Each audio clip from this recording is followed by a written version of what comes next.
Good Morning Business, la matinale de l'économie. 8h37, la matinale de l'économie, toujours délocalisée depuis Big à l'Accor Arena, 11e édition. Notre invité, c'est Samuel Toile. Bonjour. Vous êtes le président d'Actuel Group, vice-président et trésorier du MEDEF, 5e acteur sur le marché du travail et de l'emploi en France. Travail intérimaire, recrutement, accompagnement et formation. Quand vous regardez aujourd'hui le contexte politique, le moral des entrepreneurs, vous qui parlez à des gens qui recrutent, dans quel état d'esprit sont-ils? Eh bien, ils sont à l'opposé de ce que l'on vit aujourd'hui au Big, où il y a une belle énergie. Le pays est tout simplement à l'arrêt, bloqué par le manque de visibilité, par l'incertitude. Et donc ça se traduit par le fait que les entreprises ont le pied sur les freins.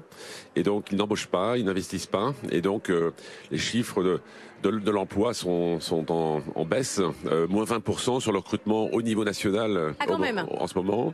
Et puis moins 20% par rapport à l'année dernière. Par rapport à l'an dernier, la même période. Et puis l'autre indicateur très intéressant, c'est celui du travail intérimaire, qui est à moins 5, moins 6% depuis 6 semestres consécutifs, près de 3 ans d'arrêt d'activité.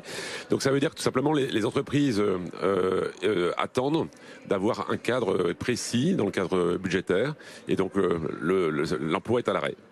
Mais alors, ça veut dire clairement, ce sont des projets qu'on a mis de côté, ce sont des entreprises qui voient déjà la demande baisser et qui sont obligées de changer de braquet, ou c'est des anticipations à cause d'un contexte qui est morose? C'est-à-dire que, est-ce qu'on est dans un cercle vicieux où en fait on n'a pas le moral, mais ça se ressent pas dans la demande?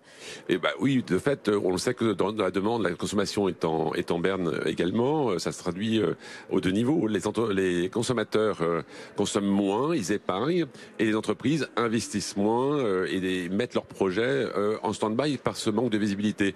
La petite croissance que nous avons constatée en début d'année est une croissance en fait un petit peu artificielle, puisqu'elle a consisté à restocker plutôt que évidemment distribuer les produits. C'est pas de l'investissement, c'est pas de la consommation. L'investissement, mais tout simplement, je pense que le paradoxe de la situation, c'est qu'il n'y a rien objectivement qui empêcherait une reprise d'activité. Le seul sujet, c'est le manque de confiance, de visibilité qui bloque le pays à cet instant. Alors quand vous voyez les discussions politiques, mais que ça soit autour de la taxe Zuckman, autour des successions, quand on voit qu'on parle aujourd'hui plus d'impôts que de baisse des dépenses, on a des entrepreneurs qui parfois sont déprimés de voir ce type de débat. Nicolas Dufourcq, vous les poussez à prendre la parole. Est-ce que vous partagez ce constat? Il a raison. Je pense qu'il faut ramener de la rationalité dans le débat public.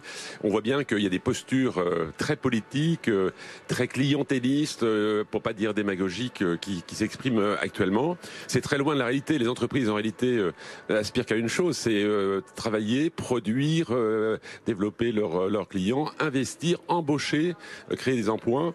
Et donc, elles sont à l'opposé de ce qui est décrit dans l'opinion publique. Donc, nous avons un devoir de prise de parole pour pouvoir expliquer, faire la pédagogie, combien les entreprises sont importantes dans les territoires pour comme créer... des ennemis. On a vu ça dans les manifestations la semaine dernière avec rendez l'argent. C'est-à-dire que c'est ça le message. Les entreprises, c'est ce qui permet de produire en France plutôt que de consommer des produits que nous importons. L'enjeu, Nicolas Dufourcq a fait une bonne pédagogie sur les enjeux de la balance commerciale et la dépendance à l'étranger. Donc si on veut être souverain, il faut qu'on puisse être plus indépendant et produire plus en France. Et puis la production en France, c'est aussi nos emplois dans les territoires.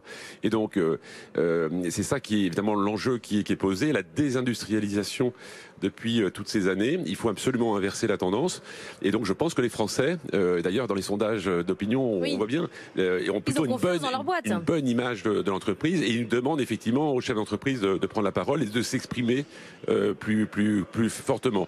Et donc c'est ce que nous allons faire avec le MEDEF. Nous avons décidé de faire de la pédagogie pour essayer d'expliquer. Vous aussi, vous voulez que les entrepreneurs parlent? Mais bien sûr, on a envie de ramener de la rationalité et puis surtout d'expliquer que on ne pourra pas réussir si on s'oppose les uns aux autres. C'est pas les petits contre les grands, les entreprises contre les salariés, contre les patrons. C'est ensemble que l'on doit réussir dans l'intérêt du pays. Vous, là où vous êtes aussi très actif, c'est dans le sponsoring sportif. On était il y a quelques instants avec François Gabard. Ça fait 24 ans que vous sponsorisez la course au large, mais vous êtes aussi présent dans d'autres activités. Comment vous voyez ces investissements? Vous dites, ça me sert en tant qu'entreprise, c'est uniquement une sorte sorte de danseuse, ça vous fait plaisir. Comment vous voyez le ROI sur le sponsoring sportif?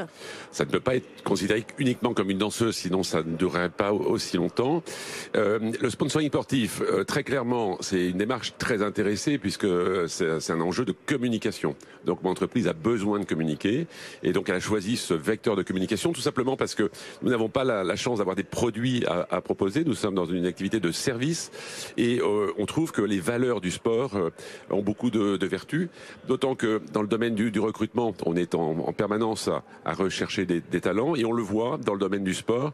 Tous ces sportifs de très haut niveau, ils n'ont pas réussi par hasard. C'est du travail, de l'apprentissage, de la répétition, parfois des échecs et puis des conditions à réunir pour réussir. Donc c'est toutes ces valeurs que nous souhaitons mettre en avant à travers le sponsoring. Ça vous fait du recrutement, c'est-à-dire que vous vous en servez pour attirer des talents. Ça nous permet de communiquer sur les différents partenariats. Nous avons en tout 175 partenariats sportifs au niveau du pays. C'est parfois des petites structures très très locales et puis c'est parfois des grands clubs dans le domaine du rugby, du football comme le Stade Toulousain, le LOSC, Lorient, etc.